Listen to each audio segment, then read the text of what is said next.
Flawed characters tug at the heartstrings, and readers love to watch them struggle. But how do you choose the best flaws for your character? Stick around to find out. Hey y'all, and welcome to my vlog. My name is Erin, and today we're going to be talking about character flaws. What are they? Why do we need them? And what do you do with the ones that you've picked? Before we get started, don't forget to subscribe to my channel and ring that bell so you always know when a new video is uploaded. So what is a character flaw? A character flaw is defined as a bias, limitation, imperfection, problem, vice, phobia, prejudice, or deficiency present in a character who may otherwise be very functional. There are three types of flaws to consider: minor, major, and fatal. Minor flaws don't impact the plot, but they may otherwise make your characters more memorable, such as a fierce hatred of broccoli. Major flaws actually impact your characters, such as if they were overly distrustful. And fatal flaws are what causes the downfall of your characters, typically hubris or something similar. Some sources say that anything that hinders a character, including mental illness or disabilities, count as a flaw, but that's wildly offensive, so we're not gonna do that. Being blind or paralyzed or having depression or Tourette's is not a flaw. While mental illness and disabilities can have a huge impact on your characters,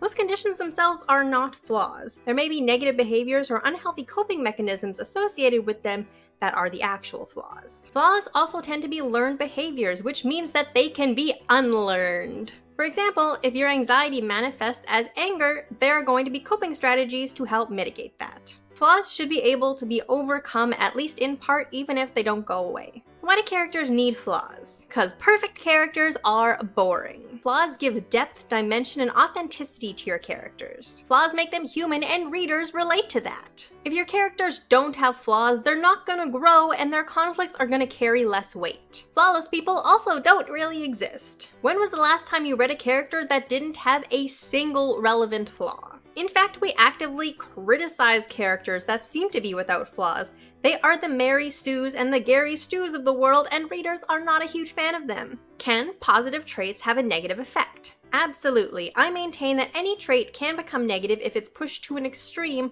or if it is not well suited to a particular situation. Someone might be kind to the point of neglecting their own well-being. They may be loyal and faithful, but if it's to the wrong person, you're gonna have some issues. Or someone might be unfailingly friendly and affectionate, but if they come across someone who is not receptive to that, you're gonna cause some conflict. How do you choose the best flaws for your character? The best flaws are going to depend on your story. You want to choose flaws that are going to mess up your character's ability to move seamlessly through the plot. We want them to struggle, to grow, and to adapt. The flaws that you give your character might in fact be advantageous in a different story, but not in theirs. Consider Hamlet and Othello. If you put them in one another's stories, their fatal flaws become their strengths. Hamlet's indecisiveness would have given him the time necessary to break down Iago's lies, and Othello would have acted immediately and wiped out his enemies, preserving a lot of lives. If patience and clinical thinking would be the most helpful in your story,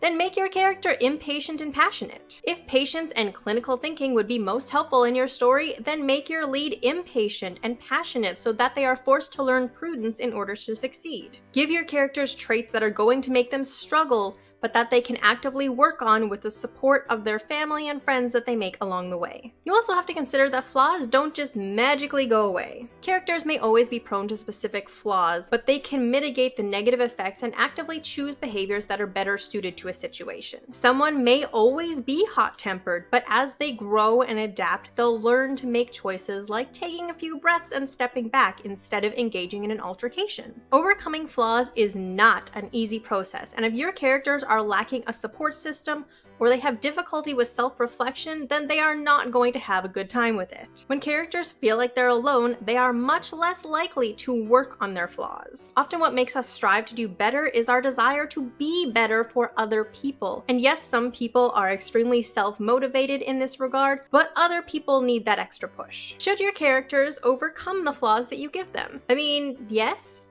Probably. If they're the main character and you've set up a flaw specifically to stymie them, they have no choice but to overcome it, at least in part, in order to succeed in the plot you've set up.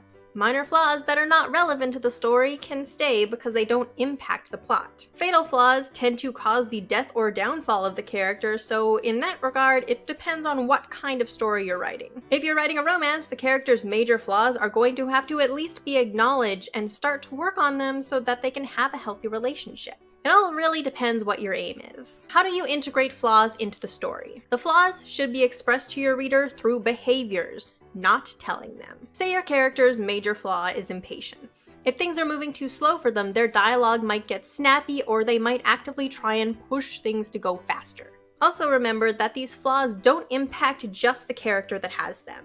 In this example, other characters might experience a stress response if they're not able to meet the timelines that your main character has set out for them. Or even if they can meet those timelines, they could still trigger some kind of panic response because they don't want to activate those negative behaviors out of your main character. Eventually, this is likely to put a strain on those relationships. Your characters should at some point recognize that letting their major flaws go unchecked is harming others around them and themselves. Major flaws have plot impact, so one of those flaws could potentially be part of the breaking point of your story. Maybe your impatient lead pushes too hard and too fast for something and everything comes crumbling down around them.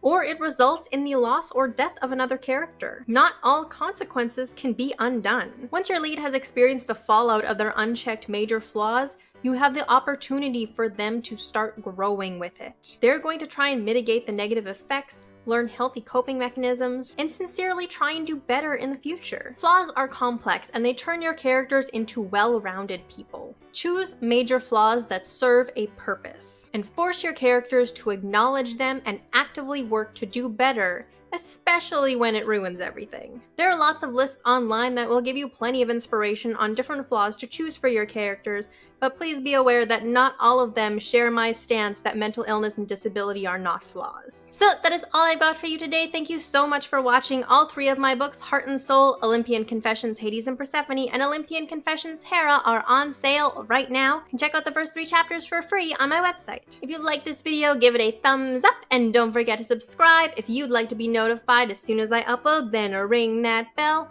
All my social media links will be in the description below, and I will see you all next week for another video. Bye!